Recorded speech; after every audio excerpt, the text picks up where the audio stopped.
Ertugrul 1190 میں موجودہ ترکی کے صوبے بروسا میں پیدا ہوا۔ جب منگولوں نے ترکمانستان پر حملہ کیا تو بہت سے قبیلوں نے ہجرت کی اور ایشیائی کوچک کی جانب روانہ ہوئے۔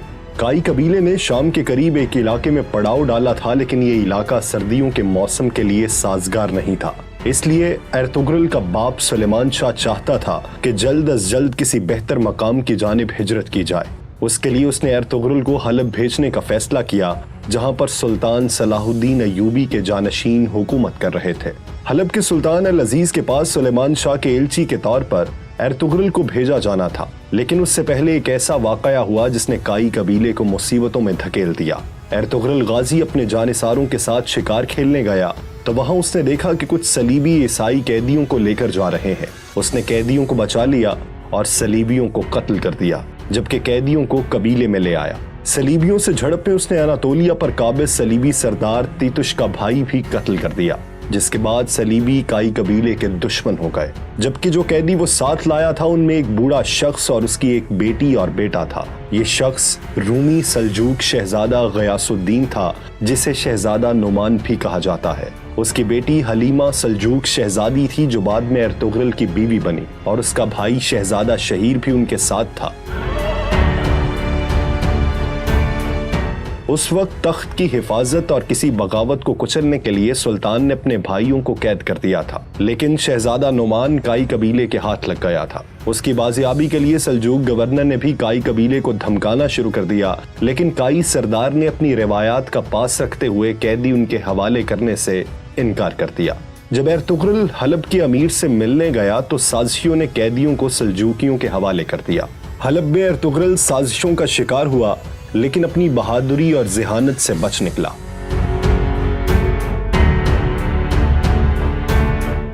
ارطغرل نے جو علاقہ سلطان سے حاصل کیا وہ صلیبیوں کے قلعے کے نزدیک تھا، اور اس میں رہنے کا مطلب تھا کہ موت کے منہ میں چلے جانا۔ قبیلے کے سرداروں نے مخالفت تو کی، لیکن سلیمان شاہ نے ہجرت کی اور قبیلہ اناطولیہ کی سرحد پر آباد ہو گیا۔ تیتش نے اپنے بھائی کا بدلہ لینے کے لیے ان پر حملہ کیا۔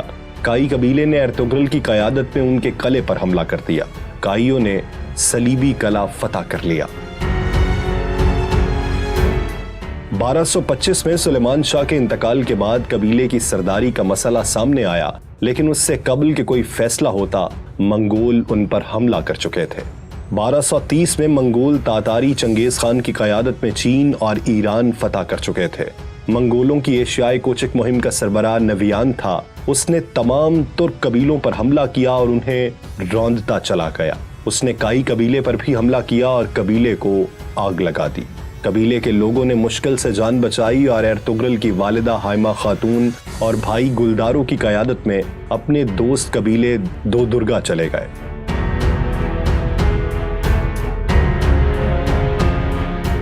دو درگا قبیلے کا سربراہ ارطغرل کا ماموں تھا۔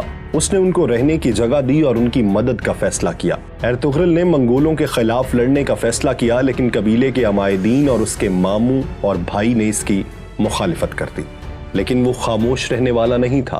اس کی دور اندیشی نے اسے بتا دیا تھا کہ منگول سکون نہیں کریں گے اور سب کچھ تباہ کر دیں گے۔ اس نے اپنی بیوی حلیمہ کو سلطان علاء الدین کے خوباباد کے پاس بھیجنے کا فیصلہ کیا تاکہ وہ سلجوق ریاست میں مقیم ہو سکیں اور منگولوں کے خلاف جنگ بھی کر سکے۔ ارطغرل جلد از جلد سلجوق ریاست میں جانا چاہتا تھا۔ اس کے لیے اس نے اناطولیہ کے مغرب کے قریب ایک علاقے کا انتخاب کیا۔ نویان کے خلاف جنگ کے دوران ارطغرل کو سخت پریشانیوں کا سامنا کرنا پڑا۔ اس کے ماموں کی وفات کے بعد اس کا ماموں زاد دو درگا قبیلے کا سربراہ بن گیا، لیکن وہ اپنی سوتیلی ماں اور غداروں کے ہاتھوں کٹ پتلی بن چکا تھا۔ ارطغرل کے قبیلے کے سردار کا انتخاب کیا گیا تو اس کے بھائی گلداروں نے سرداروں کو پیسے دے کر ساتھ میں لایا اور سردار بن گیا۔ اس کا سردار بننے کا مقصد تھا کہ وہ ارطغرل کو اناطولیہ جانے سے روک سکے۔ ارطغرل کے بھائی کی پشت پر سلجوق سلطان کا نامزد کردہ وزیر سعد الدین کوپیک تھا۔ سعد الدین کوپیک ایک فتنہ پرور شخص تھا۔ سعد الدین کوپیک سلطان کو مار کر سلجوقی تخت پر قبضے کا خواب دیکھ رہا تھا، لیکن اسے ارطغرل اس راہ میں رکاوٹ نظر آتا تھا۔ ارطغرل نے منگولوں کے سردار نویان کو جنگ میں شکست دی اور صلیبیوں کی سرحد پر ہجرت کا فیصلہ کر لیا۔ ارطغرل کو ایک دینی شخصیت ابن العربی کی رہنمائی بھی حاصل تھی، جو کہ اس کی ہر فیصلے پر رہنمائی کرتے تھے۔ اس کے ساتھ ساتھ ارطغرل کی بہادری کی وجہ سے ترکوں کی تنظیم سفید داڑھی والے بھی اس کی پشت پر تھے اور ان کی مرضی سے ہی وہ صلیبیوں کے قریبی سرحد پر ہجرت کرنا چاہ رہا تھا۔ اس نے اپنے بھائی سے بغاوت کی اور اپنے جانثاروں، والدہ، چھوٹے بھائی، بیوی اور قبیلے کے 400 افراد کے ساتھ ہجرت کا فیصلہ کیا اور اناطولیہ کی مغربی سرحد پر آباد ہو گیا۔ یہاں آباد ہو کر وہ کائی قبیلے کے اس ٹکڑے کا سردار بن گیا۔ نئی جگہ ہجرت کے بعد حالات سازگار نہ ہوئے اور قبیلے میں فاقوں کی نوبت آنے لگی۔ اس دوران ارطغرل کے قبیلے کی خواتین قالین بنانے کا کام کرتی رہیں اور ان قالینوں کو بیچ کر اناج لایا جاتا رہا، لیکن وہ کھانے کے لیے بہت کم تھا۔ مغربی سرحد پر اس کا سب سے بڑا حریف چاودار قبیلہ تھا، جس کے سردار جاندار بے کے بیٹے اورال نے ارطغرل کی مخالفت کی اور اس کے قالینوں کے قافلے پر حملہ کر کے اس کے متعدد سپاہی قتل کر دیے اور اس کے ساتھ ساتھ تمام مال جلا دیا، جس کے بعد اس کے قبیلے پر مزید مصیبتیں ٹوٹ پڑیں۔ وہ جس بازار میں تجارت کرتے تھے اس بازار کو ہانلی بازار کہا جاتا تھا۔ یہ بازار آج بھی ترکی میں ہانلی بازار کے نام سے موجود ہے۔ اس کا مالک سیمون قسطنطینیہ کے صلیبیوں کا جاسوس تھا۔ جب ارطغرل کو معلوم ہوا تو سفید داڑھی والوں نے اسے اس جاسوس کو ختم کرنے کا حکم دیا۔ ارطغرل نے اپنے سپاہی نورگل کے ساتھ مل کر اس کو بے نقاب کیا اور اس کے خلاف جنگ کر کے ہانلی بازار پر قبضہ کر لیا۔ اس نے چاودار قبیلے کے سردار کے بیٹے اورال سے بھی انتقام لینے کا فیصلہ کیا، لیکن امیر سعد الدین کوپک نے مداخلت کی اور اسے بچا لیا۔ امیر سعد الدین چونکہ اس علاقے کا سردار اعلیٰ تھا، اس لیے اس کی بات کا ماننا ضروری تھا، لیکن ارطغرل اس کو خاطر میں نہیں لاتا تھا۔ اس دوران سلطان علاؤ الدین کیقوباد کا اس علاقے سے گزر ہوا تو اس نے ہانلی بازار کے رومی اور عیسائی تاجروں سے جب ارطغرل کی ایمانداری اور بہادری کا تذکرہ سنا تو وہ اس سے بہت متاثر ہوا۔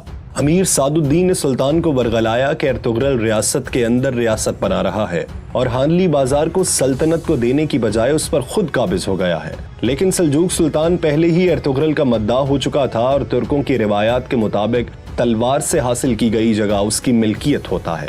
سلطان نے ارطغرل کو اس سارے علاقے کا سردار اعلیٰ بنا دیا اور سعد الدین کو واپس کونیا بلا لیا۔ سردار اعلیٰ کے ساتھ ساتھ اس نے ارطغرل کو کارا چائسار قلعہ فتح کرنے کا بھی حکم دیا، کیونکہ انہوں نے سلطان پر حملہ کرنے کی کوشش کی تھی۔ سلطان نے اس کو وعدہ کیا کہ وہ جلد اپنی ایک فوج اس کی مدد کو بھیجے گا۔ ان سب جنگوں میں چاودار قبیلے کا اورال بے ارطغرل کے خلاف رہا، مگر اس کا بھائی آلیار اور بہن اصلاحان نے ارطغرل کا ساتھ دیا۔ آلیار جان فشانی سے لڑتے ہوئے شہید ہو گیا۔ اس کے بھائی اورال کو ارطغرل نے بغاوت کے جرم میں قتل کر دیا۔ اس کی بہن اصلاحان کو قبیلے کی سربراہ بنا دیا گیا اور ارطغرل نے اپنے سب سے بہترین دوست ترگت، جسے نورگل بھی کہا جاتا ہے، اس سے اس کی شادی کروا دی۔ لیکن یاد رہے، نورگل کی پہلی بیوی منگولوں کے حملوں میں زندہ جلا دی گئی تھی۔ یوں دونوں قبیلوں میں دوستی کی فضا پیدا ہو گئی۔ اس دوران ایک جھڑپ میں قلعے کا کمانڈر ویسیلیوس ارطغرل کے ہاتھوں مارا گیا اور نیکیا کے شہنشاہ نے آرس کو گورنر بنا کر بھیجا۔ آرس نے ارطغرل کی طرف دوستی کا ہاتھ بڑھایا اور جنگ روک دی، لیکن امیر سعد الدین کوپک اور چاودار قبیلے کی دوسری شاخ کے سردار بہادر بے کے ساتھ مل کر اس نے ارطغرل کے خلاف سازشیں شروع کر دیں۔ اس نے ارطغرل کے بیٹے کو بھی قید کر لیا اور بہادر بے کی سازشوں میں مدد کی۔ ارطغرل نے بہادر کو قتل کر دیا اور چاودار قبیلے کا نیا سردار اصلاحان کے شوہر نورگل کو بنا دیا۔ اس سے نمٹ کر ارطغرل نے سلطان کی فوج کا انتظار کیے بغیر ہی اپنے سپاہیوں کے ساتھ مل کر قلعے پر حملہ کیا اور قلعے پر قبضہ کر لیا۔ قلعے کا گورنر آرس اپنی جان بچا کر بھاگ گیا اور قلعے پر سلجوق سلطنت اور کائی قبیلے کا پرچم لہرا دیا گیا۔ کارا چائسار قلعہ اور ہانلی بازار فتح کرنے کے بعد ارطغرل کا ہر طرف چرچا ہونے لگا۔ ارطغرل نے قلعے میں اپنے بھائی سارم کو نائب مقرر کیا اور سعد الدین کوپک کے سازشوں سے سلطان کو آگاہ کرنے کونیا چلا گیا۔ کونیا میں سلطان کو اس نے امیر سعد الدین کے خلاف ثبوت دیے، لیکن وہ سازشی اپنی جان بچانے میں کامیاب ہو گئے۔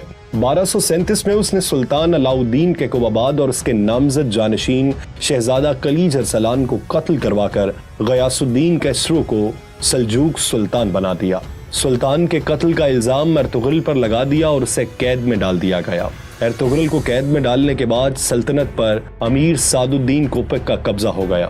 اس نے کارا چائسار قلعے اور اس علاقے سے ارطغرل کی سرداری ختم کروا دی اور گنالپ نامی قلعے دار کو سردار اعلیٰ اور قلعے کا نگران بنا دیا۔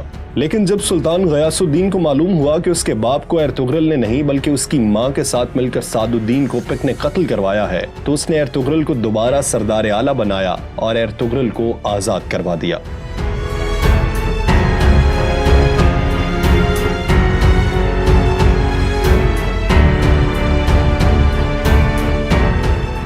سلطان غیاث الدین نے امیر سعد الدین کو قتل کرنے کا حکم جاری کیا اور ارطغرل کو یہ ذمہ داری سونپی۔ ارطغرل نے گنالب بے کو اس سازشی شخص کی اصلیت سے آگاہ کیا اور اس کے ساتھ مل کر سعد الدین کوپک کا خاتمہ کیا اور سلطنت کو دوبارہ پیروں پر کھڑا کرنے کی کوشش کی، لیکن اس نے گنالب کو کارا چائسار قلعے کا نگران ہی رہنے دیا اور خود قبیلے سمیت سوغوت ہجرت کر گیا۔ سوغوت وہ علاقہ تھا جو اس کی بہادری سے خوش ہو کر سلطان علاء الدین نے اسے عنایت کیا تھا اور آزادی دی تھی کہ وہ چاہے تو ارد گرد کے علاقے فتح کر کے اپنی جاگیر بڑھا سکتا ہے۔ اس نے ہانلی بازار بھی سلجوق ریاست کو سونپ دی اور خود سوغوت ہجرت کرنے کی تیاری کرنے لگا۔ اس دوران اوکتائی خان نے دوبارہ اناطولیہ پر حملہ کرنے کا اعلان کیا اور نویان کو یہ کام سونپا گیا کہ وہ یا تو سلطان غیاث الدین کو اطاعت پر راضی کرے یا پھر اناطولیہ کو تباہ و برباد کر دے۔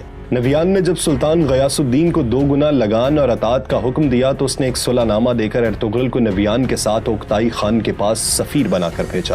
ارطغرل کی غیر موجودگی کا فائدہ اٹھاتے ہوئے نویان کی بہن نے کائی قبیلے پر حملہ کرنے کا منصوبہ بنایا، لیکن وہ کامیاب نہ ہو سکی اور نویان کی بہن ماری گئی۔ ادھر جب ارطغرل اوکتائی خان کے پاس پہنچا تو اس نے امن معاہدے پر مہر لگا دی اور 2 سال کے لیے سلجوقوں کو مہلت مل گئی، لیکن اسی دن اوکتائی خان مارا گیا اور اس کی موت کا ذمہ دار ارطغرل کو قرار دیا گیا، لیکن وہ بھاگ نکلنے میں کامیاب ہو گیا۔ نویان نے اس کا تعاقب کیا لیکن ناکام رہا۔ نویان واپس چلا گیا اور اوکتائی خان کے بیٹے قدن خان کو جو اس کا جانشین تھا اسے اناطولیہ پر حملے کے لیے تیار کیا، جس کے نتیجے میں 1243 میں کوسے ڈاگ کی جنگ لڑی گئی۔ ارطغرل جب واپس قبیلے پہنچا تو اس نے سوغوت جانے کے لیے قبیلے کو تیاریاں شروع کرنے کا حکم دیا۔ اس دوران سوغوت کی سرحد پر موجود قلعے کے گورنر نے اس کے سپاہیوں پر حملہ کیا اور اس کے جوابی حملے میں اس نے قلعے کے گورنر کو مار دیا اور قلعے پر قبضہ کرنے کا فیصلہ کیا، لیکن عین اس وقت نیکیا کے شہنشاہ کا بیٹا پرنس تھیوڈر بذات خود اس کے پاس آیا اور اس سے شہنشاہ کی جانب سے معذرت کی اور دوستی کا ہاتھ بڑھایا، جس کے بعد سوغوت میں صلیبیوں کی جانب سے خطرہ ٹل گیا اور اس نے قبیلے سمیت سوغوت ہجرت کر لی، جو کہ اب ارطغرل غازی کی جاگیر تھی۔ کوسے ڈاگ کی جنگ میں سلجوقوں کو بری طرح شکست ہوئی اور منگولوں نے اناطولیہ پر قبضہ کر لیا اور ارد گرد کے تمام قلعے دار، قبیلوں کے سردار، یہاں تک کہ سلطان بھی منگولوں کو ٹیکس دینے پر مجبور ہو گیا۔ سلجوق دربار میں سلطان منگولوں کے ہاتھ کی کٹ پتلی بن گیا۔ غیاث الدین کا جانشین مکمل طور پر منگولوں کے ہاتھوں میں کھیل رہا تھا۔ مسلم امراء منگولوں سے سونا لے کر ان کے مفاد کے لیے کام کر رہے تھے۔ سلطان کے بڑے بیٹے عزاء الدین کیکاؤس نے منگولوں سے بغاوت کی، لیکن اس کا ساتھ دینے والا کوئی نہیں تھا، اس لیے اس نے نیکیا میں جا کر پناہ لی اور اس کا بھائی رکن الدین کلیج ارسلان سلطان بن گیا۔ منگولوں کا حکمران ہلاکو خان بن گیا تھا، جو مشرق میں تبریز تک خون کی ندیاں بہا چکا تھا اور عنقریب اناطولیہ کے باقیوں کو روندنے کا منصوبہ بنا رہا تھا۔ اس دوران ارطغرل نے سوغوت میں اپنا قبیلہ بسا لیا اور وہاں سے منگولوں کے خلاف جدوجہد جاری رکھی، لیکن یہ جدوجہد ظاہری نہیں تھی۔ ظاہری طور پر وہ منگولوں کو ٹیکس دیتا تھا، لیکن اندرونی طور پر وہ منگولوں کے خلاف ایک بڑا منصوبہ تیار کر رہا تھا۔ اس نے مصر کے مملوک سلطان ملک الظاہر رکن الدین بیبرس اور چنگیز خان کے پوتے برقا خان، جس نے اپنے قبیلے کے ساتھ اسلام قبول کر لیا تھا اور منگولوں کے خلاف جنگ جاری رکھے ہوئے تھا، اس کے ساتھ مل کر ایک منصوبہ بنایا۔ سلطان عزاء الدین کیکاؤس اور اس کے حامی قبائل کو اکٹھا کیا اور ان 2 بڑی طاقتوں کو منگولوں سے لڑنے کے لیے تیار کر لیا، لیکن اندرونی سازشوں اور صلیبی قلعے کے غدار گورنر کی طرف سے حملوں کے بعد ارطغرل بری طرح پھنس گیا تھا، کیونکہ اپنے عظیم مقصد کو پورا کرنے کے لیے ایک بڑی جنگ ضروری تھی، لیکن اس دوران وہ کسی طور بھی بازنطینیوں سے جنگ کا سوچ بھی نہیں سکتا تھا۔ منگولوں کی شورش جاری تھی، جبکہ کئی قبیلے کے لوگ ان سے مل چکے تھے۔ ارطغرل کا سوغوت سے کنٹرول ختم کرنے کے لیے سلجوق وزیر بہاؤالدین نے امرولو قبیلے کو سوغوت میں بسانے کا فیصلہ کیا۔ امرولو قبیلے کا سربراہ ارطغرل کے خلاف تھا، لیکن اس کی بیٹی ارطغرل کو پسند کرنے لگی اور بعد میں ارطغرل نے اس سے شادی کر لی۔